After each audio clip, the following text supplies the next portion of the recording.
Jusqu'où les Detroit Pistons peuvent-ils aller?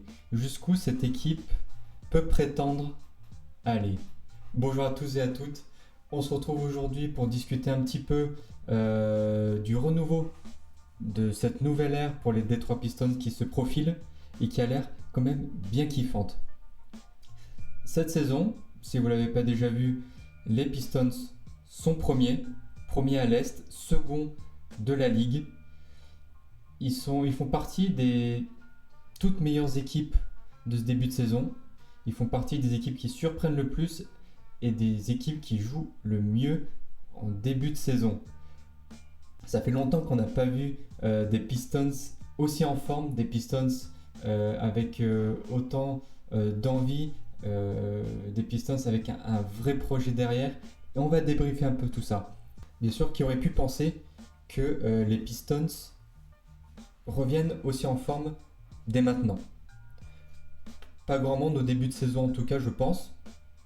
Mais en tout cas ils sont bien là. Ils sont à 11 victoires d'affilée. Ce qui n'était pas arrivé depuis un paquet d'années. Surtout quand on pense au moins à 2 saisons en arrière où c'était très compliqué. On va revenir un petit peu dessus.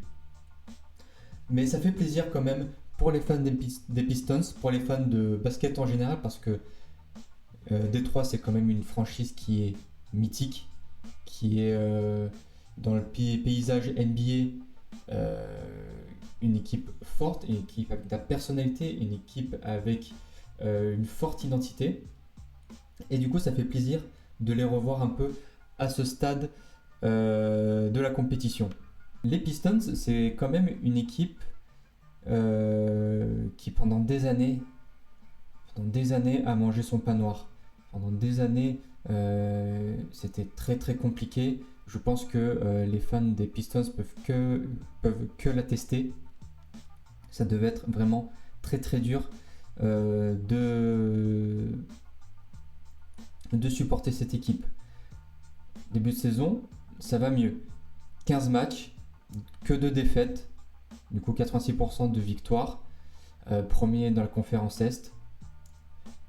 Devant assez largement, pour l'instant, par exemple les Raptors et les Knicks, tout ça. Et du coup, là, les Pistons peuvent vraiment faire quelque chose. Surtout, recréer de l'engouement autour de cette équipe. Recréer une hype autour des Pistons. Parce que, justement, on en parlait, à manger leur pain noir pendant des années, ça allait très rarement en playoff. Quand ça allait en playoff, ça se faisait souvent éliminer au premier tour. Mais sinon, quand même, ça a souvent végété à la dernière place ou les toutes dernières places de la conférence Est en étant la risée de la NBA. Les projets qui ont émergé pendant des années, ils étaient tous un peu bancals, faut se l'avouer. On a eu, justement, vous voyez à l'image, l'époque Andre Drummond, Blake Griffin, Derrick Rose. Avec du recul, on ne sait pas comment c'est venu à la tête des dirigeants des Pistons de se dire que c'était une bonne idée de faire cohabiter ces joueurs-là et que ça allait marcher. C'est un projet qui a été bancal et qui a été très vite abandonné. Et les Pistons seront devenus une équipe de fond de tableau, de fond de la classe de la conférence Est. Comme point d'orgue, la saison 2023-2024, où ils enchaînent pas moins de 28 défaites d'affilée. 28 défaites d'affilée, alors que dans l'équipe, il y avait quand même déjà des joueurs qu'on retrouve cette année dans l'équipe, comme Cade Cunningham, bien sûr, Jalen Duren. Mais après, tu avais des joueurs en 2023-2024, devait avoir Marvin Bagley, devait y avoir aussi James Wiseman, si je ne me trompe pas. C'était très compliqué, il n'y avait pas de jeu. Monty Williams, il me semble, c'était le coach à ce moment-là. C'était très très dur. Mais quand même, tout a changé à l'arrivée d'un homme qui, je pense, a créé cette bascule, a créé quelque chose de complètement nouveau, un renouveau justement de l'équipe, un renouveau des Pistons. Et c'est à ce moment-là que les Pistons ont entamé une vraie marche en avant. Et ce monsieur-là, c'est JB Bickerstaff. JB Bickerstaff, quand il arrive, du coup l'année dernière, les Pistons finissent 6e à l'Est et ils retournent en playoff. Ils se font bien sûr éliminés au premier tour par les Knicks, mais ils retournent quand même en playoff. Et quand tu es les Pistons, quand tu as connu autant de galères, une saison 2023-2024 catastrophique, et ben quand tu retournes la saison suivante en playoff, ça fait plaisir. Et surtout avec un bilan positif. Bilan positif, 43-38, 44 victoires à 38 défaites. Pour 38 défaites, c'est quand même des signes qui étaient très encourageants, venant d'un coach qui a été moqué pendant des années, mais ça on reviendra un peu dessus. Mais grâce à lui, en fait, les Pistons jouent bien, ils jouent vraiment bien, et ils retrouvent de l'identité, ils retrouvent une force qu'ils avaient perdue depuis des années. Cette saison, t'as pas envie de rencontrer les Pistons, t'as pas envie de jouer contre eux. Alors que les dernières années, pendant même on peut dire quasiment une décennie, tu jouais les Pistons, t'étais content, tu savais que t'allais avoir une victoire facile. Mais surtout, ce qui a complètement changé, ce qui a fait que les Pistons sont devenus une équipe intéressante, c'est le fait qu'ils aient enfin un projet cohérent. On a parlé du projet Drummond, Blake Griffin, Derrick Rose. Là, on a un vrai projet. Un projet qui est, bien sûr, s'est construit petit à petit par la draft, mais qui maintenant, seulement maintenant, on voit jusqu'où ça peut amener. Ils ont bien sûr récupéré plein de joueurs talentueux. On pense justement à Kate Cunningham. Kate Cunningham qui joue aujourd'hui les tout premiers rôles, qui est un vrai leader, qui s'affirme comme un vrai leader. On savait que ça devait être lui, le leader des Pistons. Ça a mis du temps un peu à se mettre en place. Et enfin, cette saison, ça se met en place avec bien sûr à côté de lui à Jalen Duren, qui est, je pense, le lieutenant parfait dans un duo Cade Cunningham, Jalen Duren. C'est vraiment le lieutenant qu'il faut à côté de Cade. On voit depuis le début de saison, les deux ils crèvent l'écran. En novembre, le 7 novembre, il me semble, pendant la NBA Cup, ils combinent justement 64 points à eux deux. Ce qui n'est pas donné à tout le monde, ce qui n'est pas donné à tous les duos. Et surtout, ça marque le match où on a vu la complémentarité de ces deux joueurs. Des deux joueurs qui sont issus de la draft, qui sont arrivés aux Pistons et qui ont connu les galères dont on a parlé juste avant et qui là portent justement cette équipe. Et je vais l'avouer, moi par exemple, Cade Cunningham, je ne le voyais pas du tout atteindre le niveau qu'il a cette année en début de saison. Pour moi, ça allait être soit un bust, soit carrément un joueur de complément d'une équipe, mais pas le potentiel franchise player d'une équipe qui peut jouer des places hautes en playoff. Je ne pensais pas, et là depuis le début de saison, on voit que ça peut être ce joueur-là, que ça peut être le futur visage, un des futurs visages de la ligue, et surtout le visage des Pistons, le leader des Pistons. Et à côté de lui, ils ont vraiment la complémentarité avec Jalen Duren, qui peut devenir lui aussi le visage du projet des Pistons. En tout cas, c'est les deux qu'on a là, c'est le visage du nouveau projet des Pistons, et ça doit rester eux pendant très longtemps. On a un peu bien sûr toute proportion gardée, un peu la même approche qu'on avait quand il y avait Jaylen Brown aux Celtics Et puis il y a Jason Tatum qui est arrivé. Ça a mis un peu de temps avant de se dire que il fallait construire autour de ces deux-là.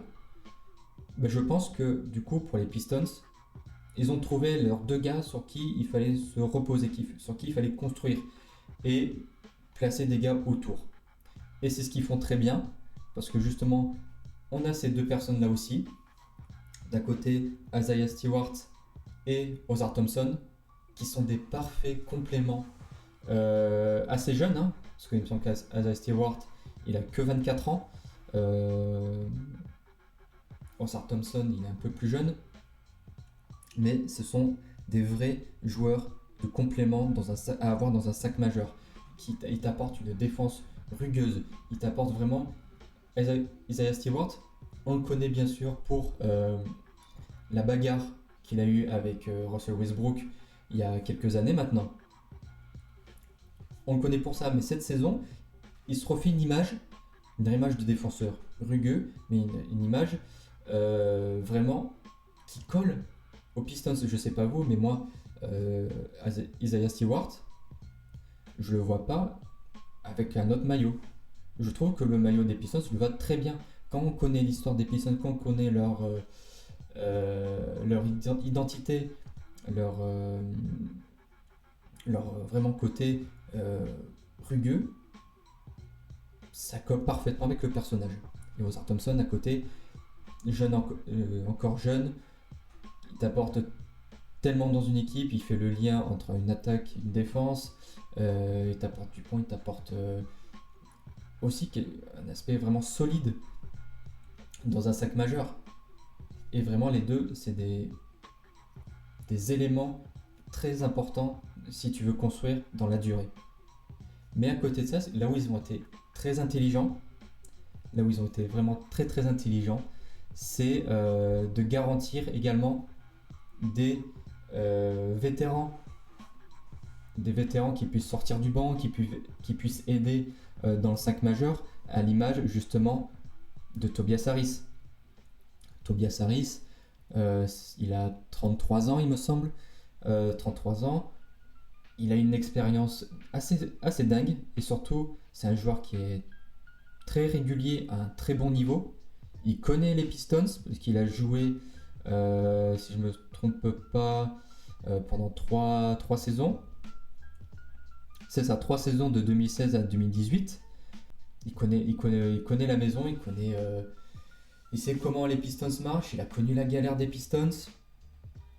Là, il arrive vraiment dans une équipe pour jouer le rôle de grand frère, de papa, d'une jeune génération, parce que ça reste quand même une équipe qui est assez jeune, et il est là pour justement driver un peu cette équipe, apporter du point, parce que ça il sait faire, il sait apporter du point assez régulièrement, il peut apporter sa 12, 13, 14 points de moyenne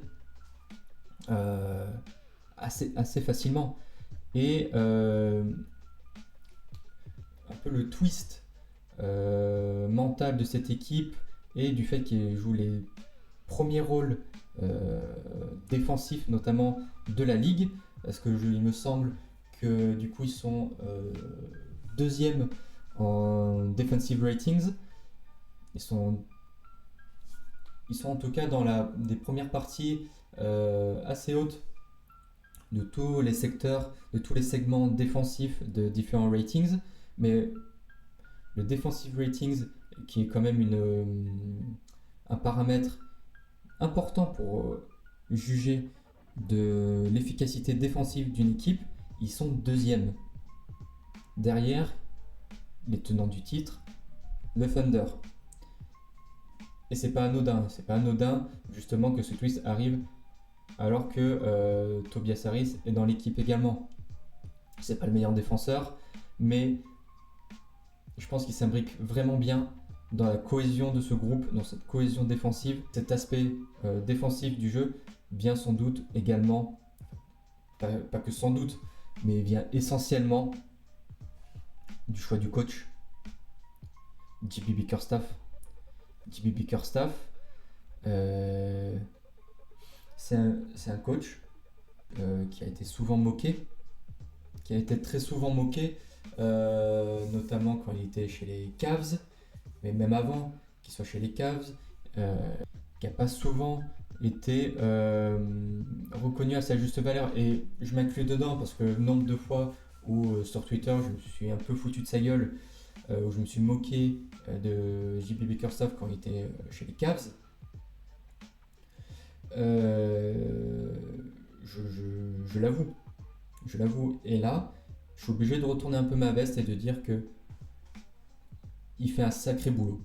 Un sacré boulot pour son premier taf de coach direct. Parce que là, on voit justement, avant de prendre les rênes de certaines de ses équipes, comme les Rockets, les Grizzlies ou les Cavs, il a toujours commencé en tant qu'adjoint. Il n'a jamais été placé là directement en tant que coach principal.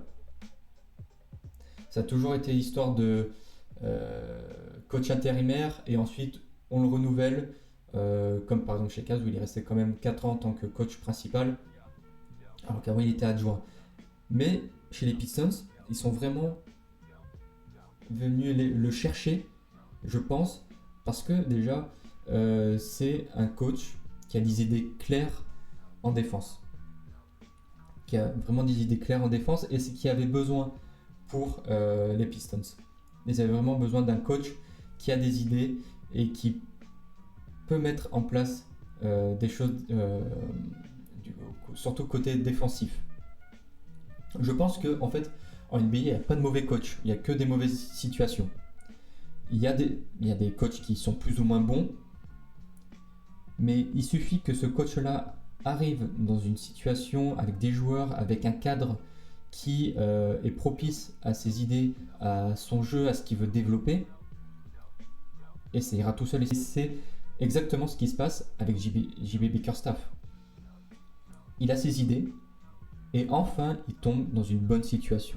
Une situation où il peut vraiment développer ce qu'il a envie et qu'il a les joueurs pour. Il a les joueurs parfaits pour émettre les tactiques qu'il a envie de mettre en place. Et ça, c'est bon pour lui, c'est bon pour JB Bickerstaff et c'est bon pour les Pistons. C'est bon pour la franchise en général. Et sur le début de saison, moi je suis très surpris de le dire aujourd'hui qu'il fait partie des meilleurs coachs de ce début de saison et qui peut potentiellement prétendre à un trophée de coach de l'année. On verra comment ça évolue. On n'est pas à l'abri que les Pistons ça chute, qu'il y ait une baisse de régime, surtout après le All-Star Weekend. On connaît vraiment ce post-All-Star Weekend où il y a certaines équipes qui chutent un peu au classement. On va voir s'ils vont arriver à garder ce cap-là.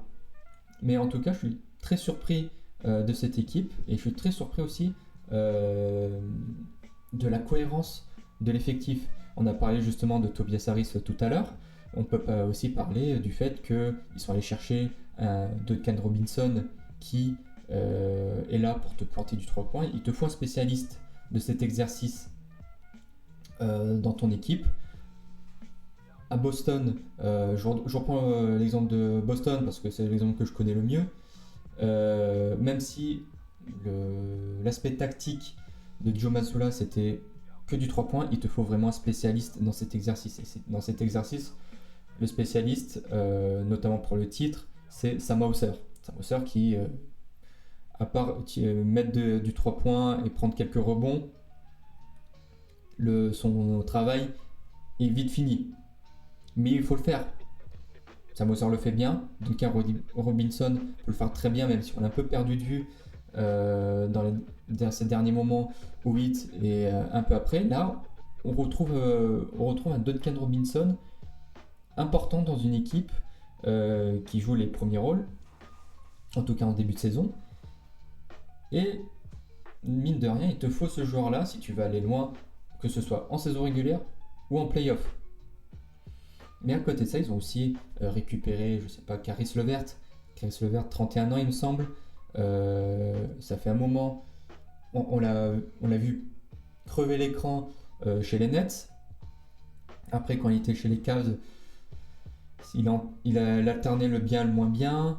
Même après, chez les Pacers, on l'a un peu perdu de vue également. Et là, il revit aussi à 31 ans chez les Pistons, où il est un bon joueur de complément, un bon joueur qui peut sortir du banc, qui apporte ce cadre vétéran, de joueur qui a un peu joué un peu partout, qui a quand même une bonne expérience de la ligue. Ils avaient besoin de ça. Et à côté de ça, tu as de très bonnes surprises. Côté Pistons, je pense surtout à Dennis Jenkins. Dennis Jenkins, on ne le connaissait pas avant. Il me semble qu'il n'est pas drafté, si je ne me trompe pas. Ou alors c'est Paul Reed qui n'est pas drafté. N'hésitez pas à me corriger dans les commentaires, bien sûr. Mais Dennis Jenkins, je crois qu'il a 12 points de moyenne depuis le début de saison. C'est une très très bonne surprise. Et tu as besoin un peu de ces joueurs qui t'apportent tout de suite un impact, un peu des dynamiteurs comme peut l'être Javonte Green. Ils ont tellement de joueurs qui sont kiffants. Javonte Green, que j'ai bien connu aussi chez les Celtics. C'est un vrai dynamiteur, c'est un vrai energizer, et j'adore ces joueurs-là qui sortent du banc et qui sont là pour t'apporter de l'énergie, qui peuvent changer la physionomie d'un match, redonner un second souffle à une équipe, parce que c'est des joueurs spectaculaires qui peuvent te planter des points importants et qui peuvent aussi monter très haut pour te claquer un dunk qui réveille la salle. Surtout que les Pistons, ils ont besoin de retrouver un peu d'engouement au niveau de la salle aussi, parce que ils sont en train vraiment de construire un truc. Et tout ça, ils le créent sans, par exemple, Jaden Ivey. Jaden Ivey, c'est un joueur qu'on a depuis qu'il est drafté, on voit tous le potentiel.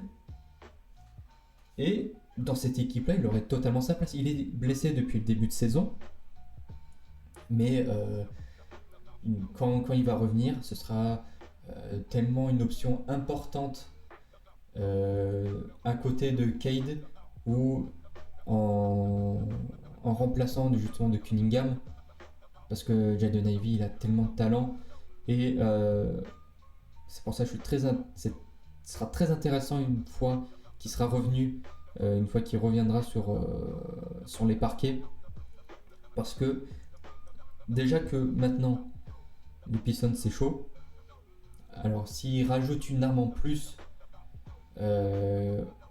qui apporte encore de la jeunesse, qui apporte beaucoup de choses,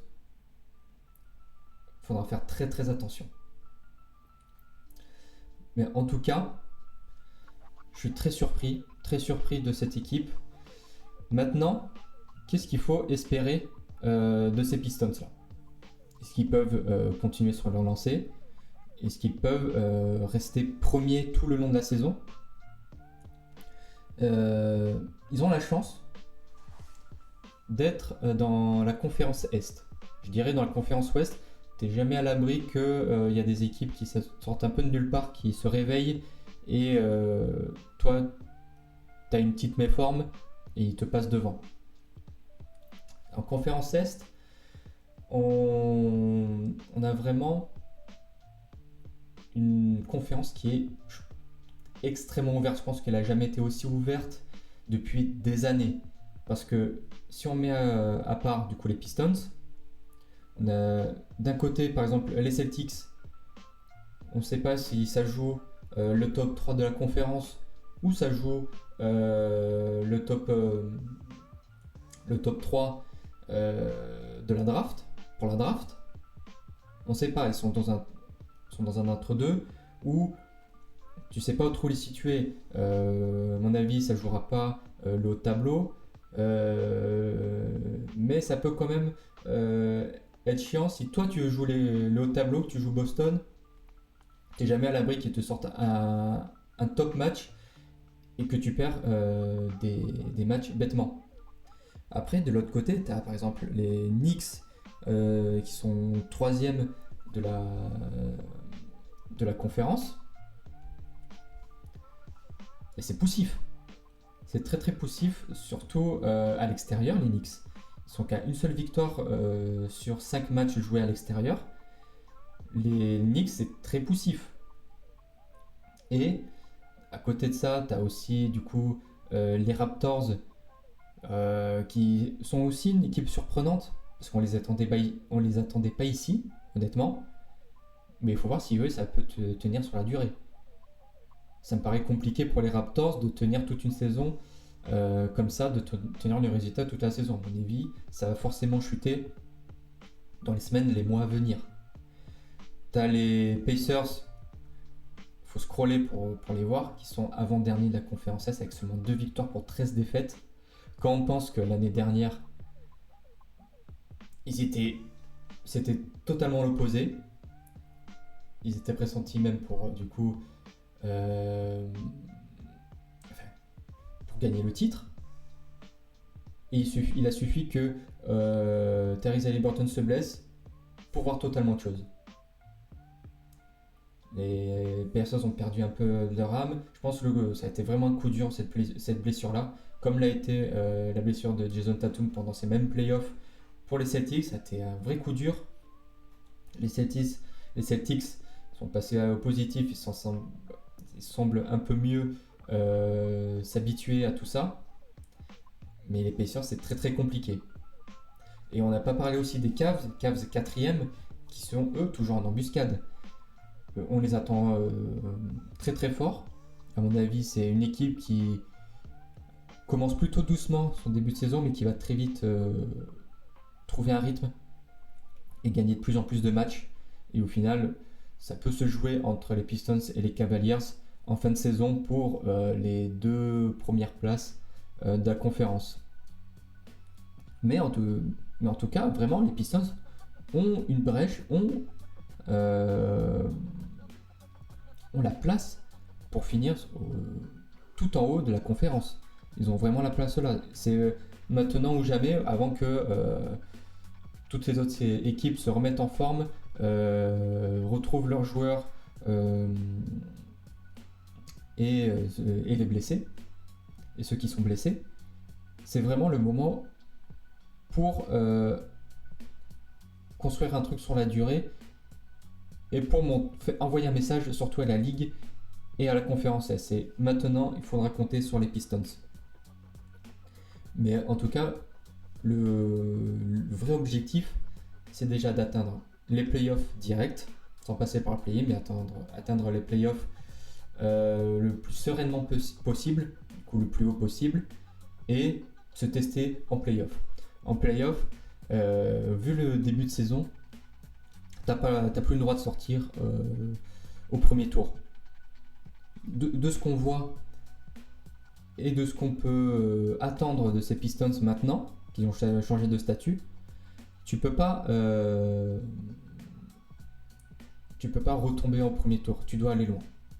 Tu dois montrer. Pareil, tu dois envoyer un message à toute la ligue, en playoff aussi. Là, je sais pas quels sont leurs objectifs clairs maintenant et ce qu'ils ont eu en début de saison, mais de ce que je vois maintenant et de toute l'atmosphère de la conférence Est et tout ce qui peut, enfin, tout simplement l'ouverture qu'ils ont, tu dois absolument avoir comme objectif d'aller en finale de conférence. Je pense pas que ce soit si démesuré que ça, que d'espérer de ces Pistons là qu'ils aillent en finale de conférence. À l'heure actuelle, je pense que ça doit être leur objectif.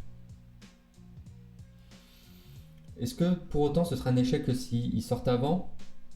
Je pense pas. Je pense que c'est encore une année un peu de construction. L'année 1 bis, c'est l'année 2 du projet.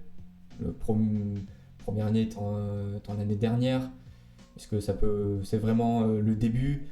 Cette année, c'est le moment de confirmer un petit peu ce début de reconstruction.